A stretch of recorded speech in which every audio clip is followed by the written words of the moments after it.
Wellness Wednesday, everyone. Welcome to the second episode of the IDCA Wellness for Tech podcast, where we focus on empowering current and emerging technology leaders and those inspired by technology to lead well from within. My name is Jyoti Dugar, the Chaos Guru, and I am proud and excited to be your host for this truly revolutionary podcast, a first of its kind.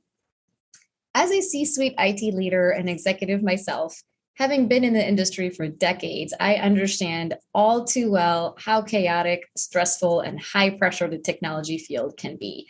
So I'm truly excited to bring inspirational leaders in this space to help all of us and all of you lead well from within and harness the power of chaos to not just survive, but thrive. Today, I am honored to be joined by our guest, Buck Keswani.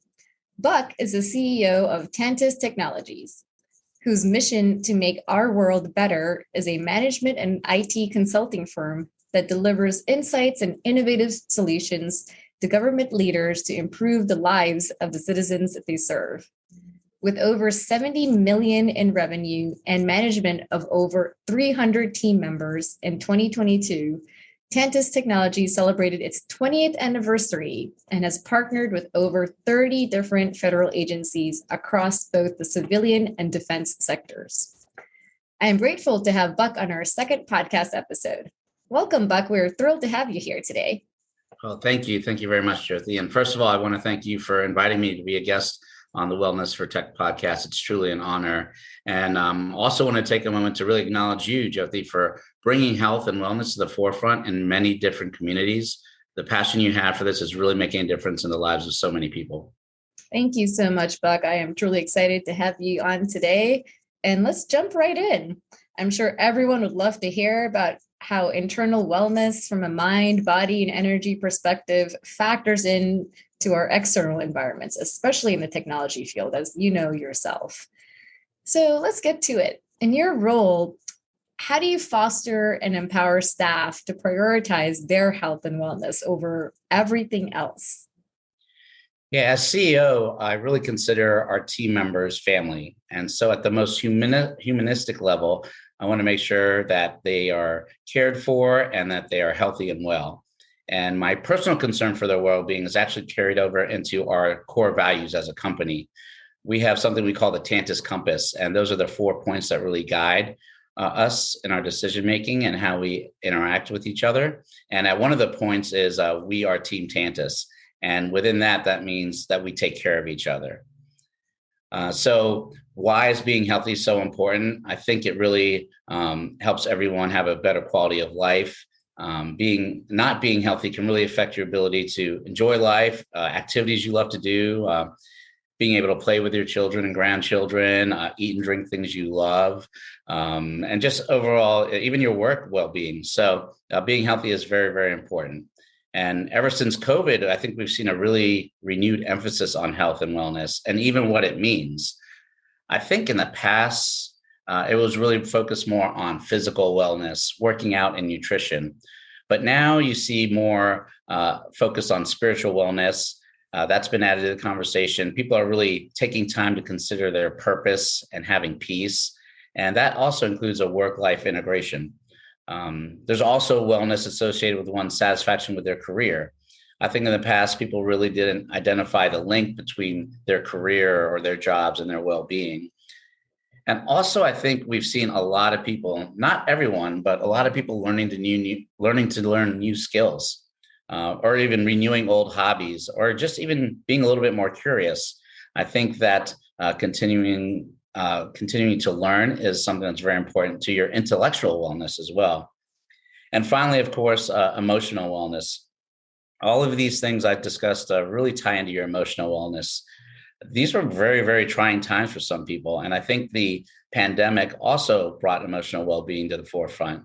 And for the first time, I feel like there isn't, or at least the stigma for emotional wellness is actually decreasing, and you're seeing people get support for it, and it's becoming more normalized. And I think that's actually, a silver lining in this dark cloud is that there's progress in that area. And so throughout the pandemic, I and the rest of the executive team, leadership team, and management team here at Tantus, we really communicated to all of our team the importance of health and well-being, and that well-being of not just themselves, but also the loved ones. And that was our top priority. We let them know that from day one, we weren't going to put them in any harm's way at all. We let them know that we were there for them if they needed anything. And we actually had a deliberate and systematic approach to check in on all of our team members. That actual communication with someone to see how they were doing, I think really helped keep employees engaged and know that they were cared for. And then when requested, we provided whatever support we could.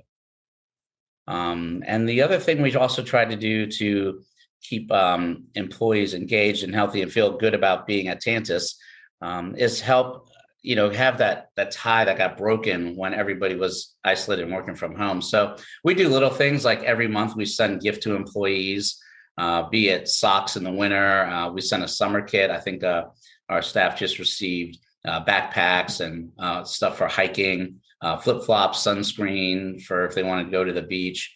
And just around holidays, we do some special things like for St. Patrick's Day, we send out Irish shortbread cookies, just little things to remind them that it's more than just a job and that there is that connection back to the corporate office as well.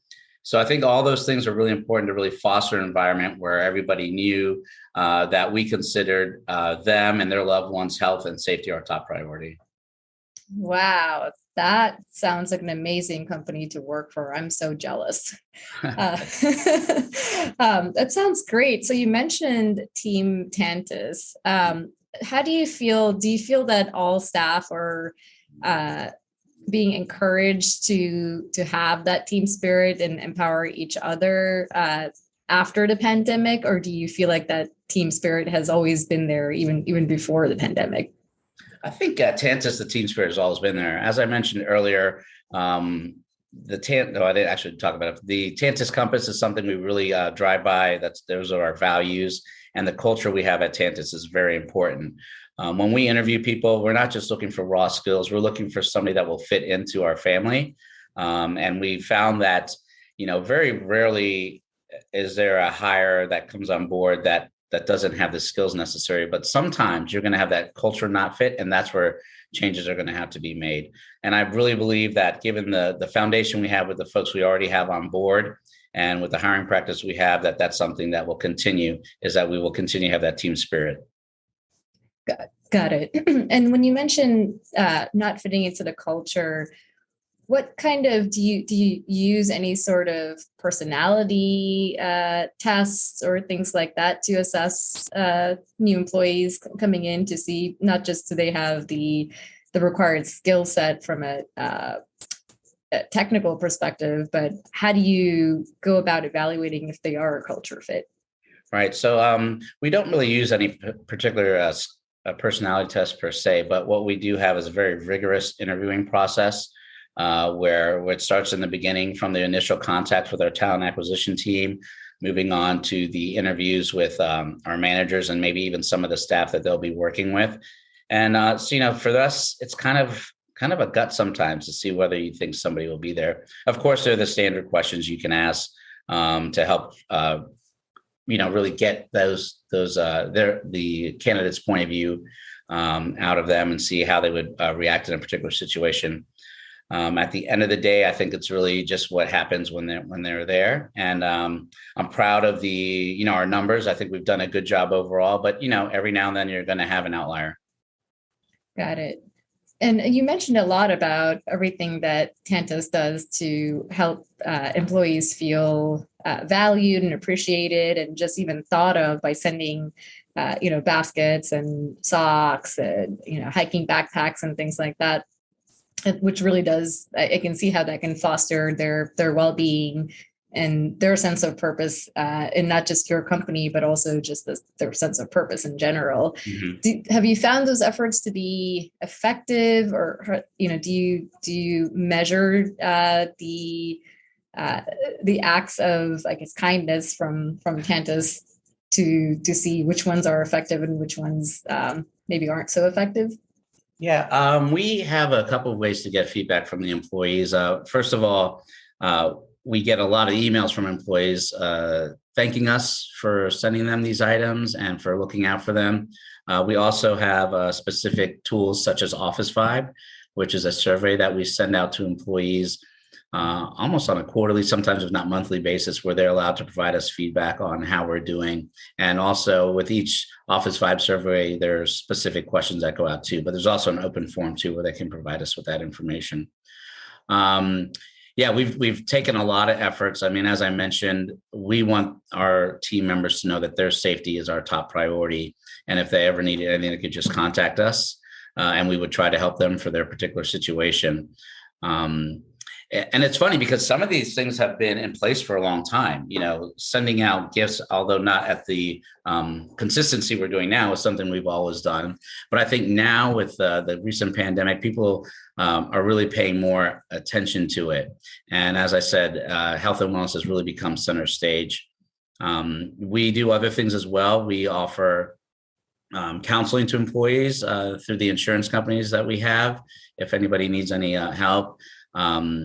Since we've had social distancing, we've tried to use the virtual world to help employees. So I know we've had nutritionists come on where we've had sessions where people could sit in and actually learn more about nutrition and then get one-on-one counseling with the nutritionist if they wanted it. We've had, of course, the social mixers. We try to do virtual entertainment. So we've had magicians, things that could be fun for the whole family. From a actual working out point of view, we signed up for ClassPass, so that helps promote exercise amongst them. And then just internally within the teams, we've done things like weight loss challenges and step challenges. So that's been a lot of fun. And, at the end of the day, you can put these things in place and you can try to really encourage and motivate people, but it comes down to the individual employee and whether they're willing and able to take advantage of what's offered to them. And I think, you asked, have we really measured it? Like I said, we do get some feedback, but we've had mixed results. We've had mixed results in how many people participate in these events and programs. And then we've even had mixed results of the people who participated. They follow through with what they learned.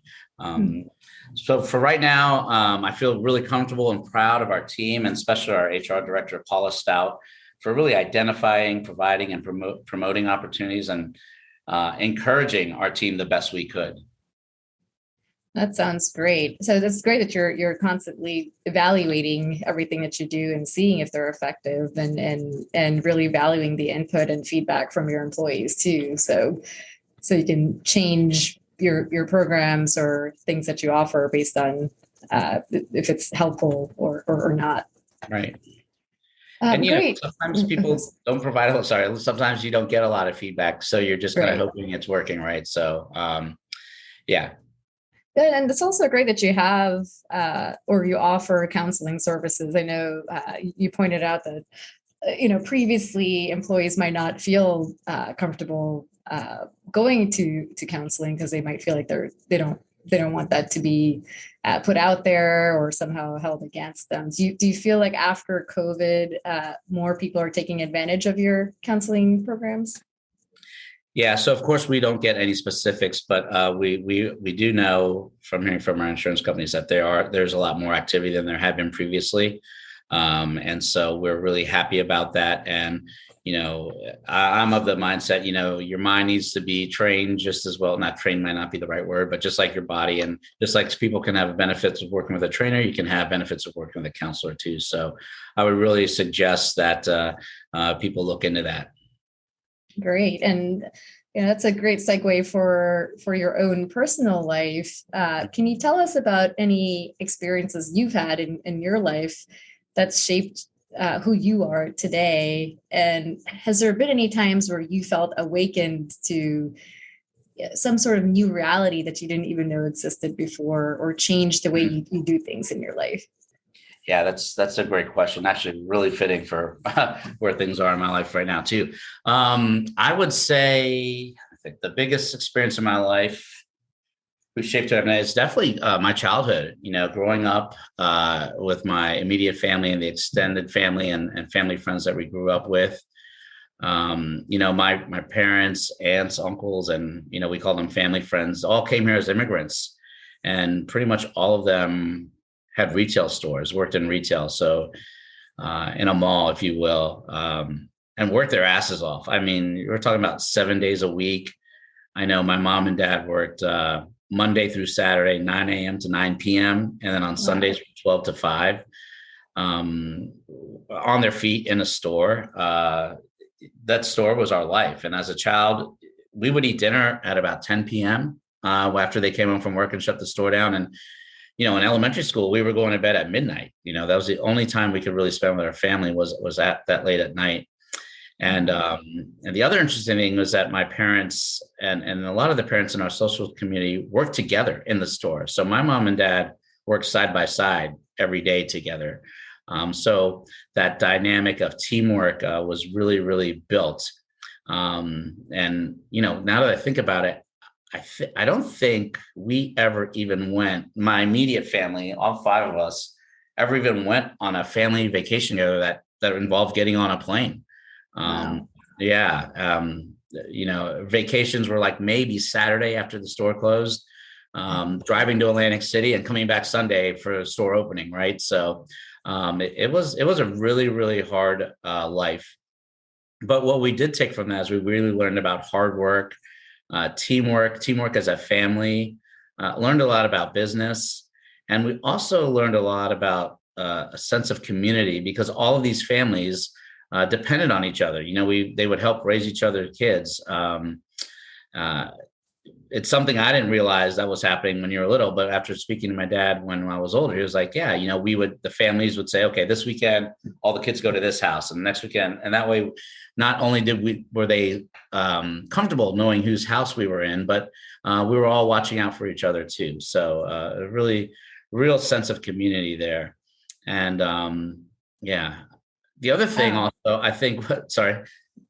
Oh, no, I'm sorry I didn't mean to interrupt, but that feels like a good system to learn, like you said, family values and just supporting each other. But it also feels like a difficult childhood if you weren't really able to take vacations as a family and really just be able to just be a child and get that, live your life as a child. Seems like you kind of had to step up and maybe be an adult. Yeah, we were working in the stores from like 5 or 6 years old, helping out in the stores, and every weekend we were working in the stores too. So, but we had a great childhood. Again, like I said, we had such a great community we grew up in, great family members. Always felt love. There was never a lack of that. But it kind of, if you will, if we go into other things, defines your love languages, right? So what's important to you and how you were shown love as a kid and how you appreciate or show love as an adult too. So it did affect things in that way also. But we also learned with how tough that work was that our parents didn't want that life for us either. And they drilled into our head, do not start your own business. Again, these are all immigrants that came over from India or Hong Kong that really didn't have a college education or anything. So retail is what they had to do. And so for them, it was, hey, we're going to make sure you go to school, get your education, and get what was back then a 40-hour a week job. So you have your 2 weeks vacation and you can actually see your family. So that was something that they really, really tried to impress upon us. And yet here you are with your own company. Yeah. Well, I guess I'm lucky because I got to do a blend of things, right? And when you grow up in that environment, you just have business in your blood. And so, after I graduated from college, I was working as a consultant for some of the larger companies. And, I was always thinking about different businesses or different itch to like, okay, how can I do this? How can I do that? Kind of, I guess, what kids are calling side hustles nowadays, right? Right. But then I think I ended up with a really good compromise that scratched my business itch, if you will, and able to have a business too by starting a professional services company rather than a retail business. So it blended together all the positive and negative lessons I learned watching my parents, family, and family friends growing up. So tell us a little bit about what prompted you to start your own company. Did you find that there was lack of maybe services that you felt that you could do it a little differently, or what made you start your own company versus working at a company? Sure. Well, As I mentioned, I always had an itch to have my own business. So that was just always there. And although the companies I work for were really well run and I appreciate the opportunities they provided me, it just didn't scratch that entrepreneurial spirit. And as I was working for them, I just saw that, I thought there were ways we could do things better and serve our clients better. And I really wanted to find a way to make that happen. And to be very honest, ultimately, it came down to a bad manager. I was working, well, who I consider a bad, I wasn't happy with his management style. And they put some ultimatums on me that I was not comfortable with, including traveling a ridiculous consulting schedule. I think back then we used to leave Monday mornings and fly home Thursday nights, and they were trying to impose be there Monday morning. So that meant leaving Sunday night, and you don't end work till Friday at 5. So fly home Friday night. So basically you didn't get that weekend at all. You got your Saturday morning and half of Sunday because you had to fly out that night. And that just wasn't something I was willing to do. And so I just let them know I wasn't interested in doing that. I think that if I'm not mistaken, they brought in the HR manager and my manager to have a conversation with me and said, do this or we're going to have to take action against you. And then I just said, I quit. Wow. Yeah, there's no need for this. So I was able to do that. And, in hindsight, I could do that because subconsciously of this incredible family network and friends, just always knowing that there was something to fall back on. I didn't even think twice, just put on the spot and we went from there. Wow. So that takes a lot of guts to leave something without already having something else in place. Yeah. But again, like I said, I really feel like the network I talked about growing up, that childhood, I just had a support system that I never felt worried about anything. Right. So a lot of folks don't have that support system in place or are married and have children and, maybe can't take that risk. And that's something you have to consider too. Right. So, or maybe not can't take that risk, don't feel comfortable taking that risk. Right. Yeah. Right. Yeah.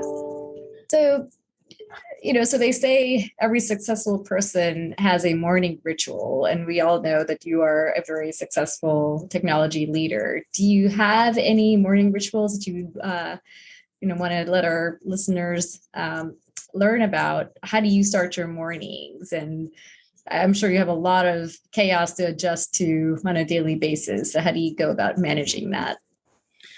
Yeah. Let's see. There is chaos on a daily basis, but I think the biggest new chaotic item that's been introduced into my life is I lost my dad last year, and that has really, really affected everything. It's affected our family structure. We've always been very, very close to each other. And now my mom's not doing too well since that occurred, which you hear about often. They've been together almost 60 years, or were together almost 60 years. So my life, which was pretty much, take care of Buck and take care of the business and then spend time with family and friends, has become really take care of mom first. And so that has really turned the schedules upside down. So before all this happened, I had a solid routine, which actually was kind of crazy when I tell it to people. I guess I would get up about 6:30, 7:30. I would work out. 7:30 to 8 was like take the dog for a walk. 8 to 9 was shower, have breakfast, get ready for work. Work from 9 to 5:30. Back in the gym again for another workout, and then. Wow. And then, get ready again and then figure out what's going to happen that evening, whether it's continue to do some work if there's something to work on, or whether it's go out to a function or event or hang out with friends or visit family that night. So it was a very, very solid routine that I really, really enjoyed. But as I said, now that things have changed and, we're taking care of mom a lot more, the days vary. And I look forward to figuring out that structure again that's going to work on a consistent basis. Wow. So Buck, I know we've spoken before and you've done a lot of, self-help and self-improvement type of strategies and tactics just based on your own personal life. do you feel like you can use those in the situation that you have today with your mom and just managing that aspect of your life with your business? Yeah, absolutely. I think, the self-development work that I did has been so beneficial. And I've spent countless hours either in classes or counseling or reading to develop some tools to handle situations or even chaotic situations, if you will. Um, First and foremost, the biggest thing I had to learn was to be able to ask for help.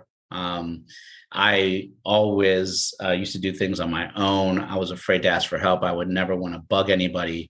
But it was in some of that self-development where you learn that you need people to help you to move ahead. And you need to ask for some, or need to make some unreasonable requests sometimes in order to accomplish some of your goals. So that's one of the things that's really been really beneficial to me.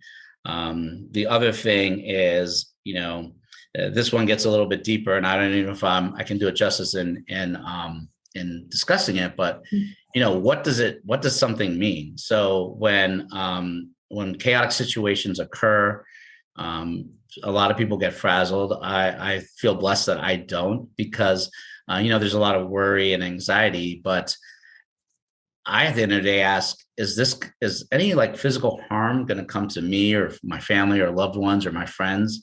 And if not, then it's not that important. And what I mean by not that important is all the noise around the decisions you have to make or problems you have to solve.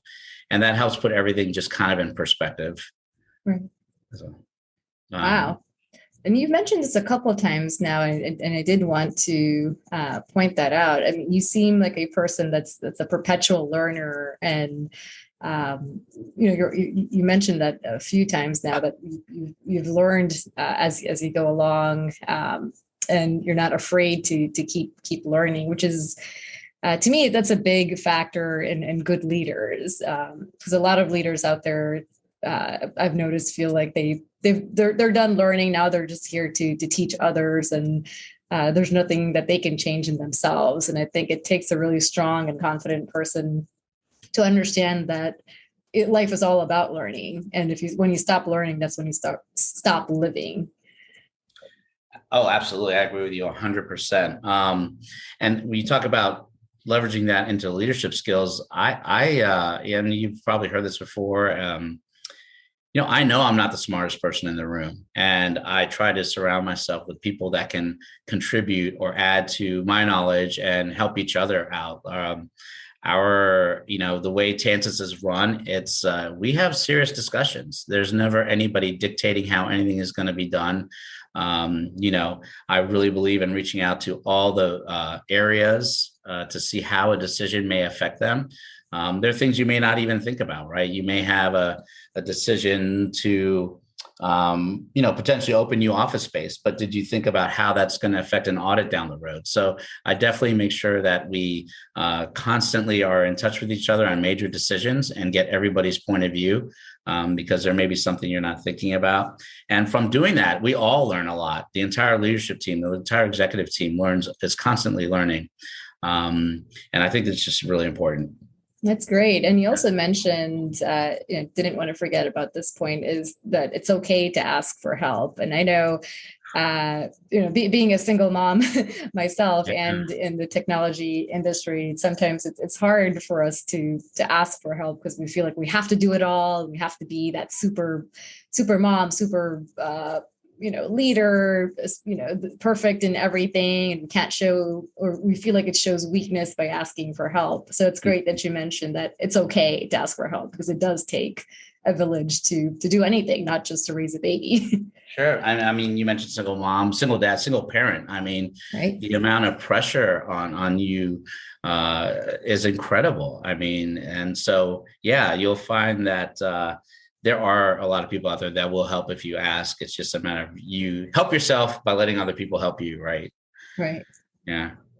Yeah. And you mentioned a lot about not fearing the chaos and actually embracing it, and not really allowing it to, or succumbing to the chaos and going into that, freeze, flight mode. So what are some tactics that you use to just embrace the chaos in your life and not just surviving it, but thriving in it, which seems like you're doing a great job. That's a great question. I don't know what the tactics are really. It's just, I'll tell you, when a chaotic incident comes up, or situation at work, I actually get just really calm. Like I said, I mentioned earlier, what does this all mean? At the end of the day, we'll get through this. Everybody will be okay as long as nobody's going to be physically hurt. And that allows all the noise to get quieted down around me. I've actually been accused of not caring at work, Wow. because when everybody is all frantic, I'm just really calm. And a lot of people have that anxiety built up, and they want to know, why did this happen? And how do we make sure this doesn't happen again? Who did this? And, when you're in those moments, when you're trying to get a proposal out the door, it doesn't matter. All that matters is getting that proposal out the door. So by shutting down all the other noise, you can focus on getting the situation resolved. And then you can go back later and take care of what, why, how, who, and how do we stop this from happening again in the future. And but in those calm moments, people are like, you don't care. Why aren't you upset? Like, you don't have to be upset. It's okay. Yeah. That's a great point. So it's interesting you say that. So I can see, if you're the calmest person in the room, it could come across as maybe indifference. And like you said, people might assume that you don't care, and that's why you're being so calm. But you're the leader of the company. So I would think that they would appreciate you being calm, because if you were running around frantically with your hands on your head, that would just enable everybody else to do the same thing.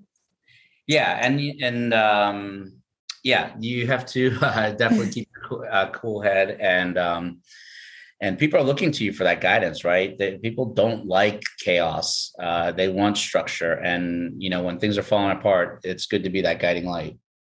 Right.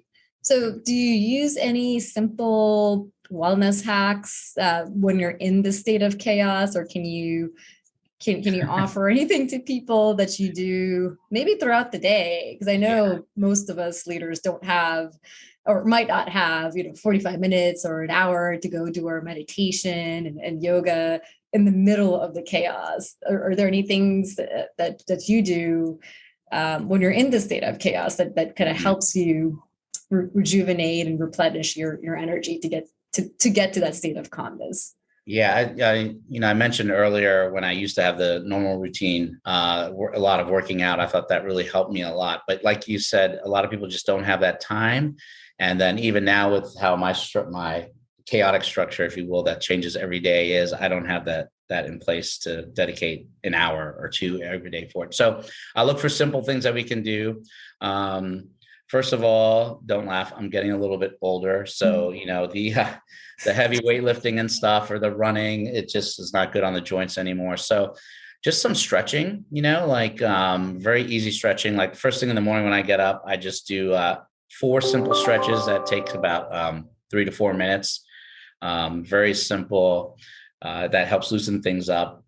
During the day, water, we need to drink enough water. So I get a big water bottle, fill it up, and, one of those water bottles that has the time of day and some motivational quotes on it. And I set an alarm every 20 minutes. I just take a gulp, like 10 seconds worth of sips, and that you'll be surprised how much water you can get in throughout the day if you just do that. The other important thing is, whatever you decide to do, is you have to make it convenient, because if it's not convenient, you're not going to do it. And even the best plan in the world won't work if you're not going to stick to it. What else? Don't laugh, even just some dumbbells here at the desk. So while we're on all these Zoom meetings now, you can just do a couple quick exercises as well while during a meeting, or even in between meetings. Sure. And something I never used to do before, but now, just even any moving, just going for a quick walk, a 10-minute walk. It doesn't have to be hard or difficult. And that's something I've had to learn, given the new scheduling, is it doesn't have to be perfect. It doesn't have to be an hour workout. It can be 5-7 minutes, and it will have great benefits to get your mind back on track, alleviate some of the stress, and just make you feel better overall. That's great. I truly believe in the 5 minute vacations every hour, or at least every Mhm. 2 hours. And these are great points, great exercises you can do in that 5 minutes, which truly does affect your overall energy throughout the day. Because Mhm. to me, it's all about energy management, not really time management. So if you can keep your energy in a balanced state, or in a replenished state throughout the day, then you'll be amazed at how much you can accomplish, which is great. So what are those 4 stretches that you do? Would you be able to like walk our listeners through those? Sure. So, you just do them for about 30 to 45 seconds each. The first thing is just a simple hamstring stretch where you get into the pelvic tilt and reach your hands down towards the floor. If you're familiar with the pelvic tilt, you'll know you can't get your hands to the floor, but at least you're just stretching your hamstrings. Then you do one of those sumo squats where you get down in the squat position with your legs kind of spread wide and your elbows to your knees, and you just push out with your elbows while pushing in with your knees. The next is your simple hip flexor stretch where you're kind of in a kneeling position, one knee on the floor, and then, of course, one foot in front of you, just stretching out the hip flexors. And then finally, this one, you have to grab like a broomstick or something. It's hard to describe, but you hook it around your arm and your leg on let's just say your right side, kind of like a golf swingish. And then you reach over with your left hand and you stretch and twist at the same time, and then repeat on the other side. So it's like 4 minutes, and it really just opens everything up from how you were sleeping all night. Wow, that sounds great. So you do this once in the morning and once in the evening, or just in the mornings? Just in the morning, that's just the right way to get the day started. And then during workouts now, I incorporate a lot more stretching too, at least 10 to 15 minutes each session on just stretching. That's great. That's great. And these are great exercises you can do in those 5 minute vacation times throughout Yep. the day too. Yep, absolutely. Great. So, Oh, go ahead. Sorry. oh, sorry, really quick. Also, a lot of these apps, I know one of the things we provide for the team members here at Tantus is they have access to the Peloton app, and those apps have great instructor-led workouts, whether they're cardio, stretching, yoga. So, I've never been a big fan of stretching, but I just follow their instructors. Every day I just pick a different one and learn something new. So there's plenty of things at your disposal, even free things on YouTube that you can find to help out. Wow. Now, Tantus doesn't really send Pelotons to their employees, do they? No. That would be a great, wonderful gift to have. So you're in the technology field, you're a technology leader. I'm sure you're also connected to technology 24/7 in that space. What would you say in the modern age, now that even our children, or adolescents are becoming a lot more in tune with technology, probably a little too much? What are your thoughts on countering the adverse effects of technology on their minds, bodies, and energies from, if they have an obsessive use of it? Well, you're asking the wrong person, because I am guilty, guilty, guilty. I'm beyond obsessed with this phone. It's never out of my hand. It definitely is. You can see it. You can see how it is changing people. It's changing the way people interact socially. Even something simple like going to the gym before, right? You could have conversations with people. It started with the what do you call it? The iPods, right? Yep. Yeah, right. So then everybody had headphones on, so you couldn't even talk to them. Now, even in areas where people don't have headphones on, they just have their head down and they're reading their phones. So it's affecting social interaction. I believe we've all read and heard about studies about how people are definitely influencing what we think about by the stories that are being sent to your phone, maybe trying to persuade you in a certain area. For as much benefit as there is, there's a lot of downside too that I think people really need to take into account. And again, like I said, I'm one of those people that's totally guilty and need to do a better job of stepping away from it. So do you have any practices that you use yourself, or maybe there's a period of time in the day that you Did you claim this is the no technology zone or time period? Not yet. I've thought about it. I'll have to put on my to-do list. Gotcha. All right, great. Well, is there anything else that you would want to tell the audience or listeners on, anything that you follow or practice, or any guidance you want to give to not only our young emerging leaders, but to experienced leaders out there as well? The advice I would give people is, if you want to try something, try it now. I've never heard any business owner say, I wish I started this job or started this business later. It's always, oh, I don't know why I didn't do this before.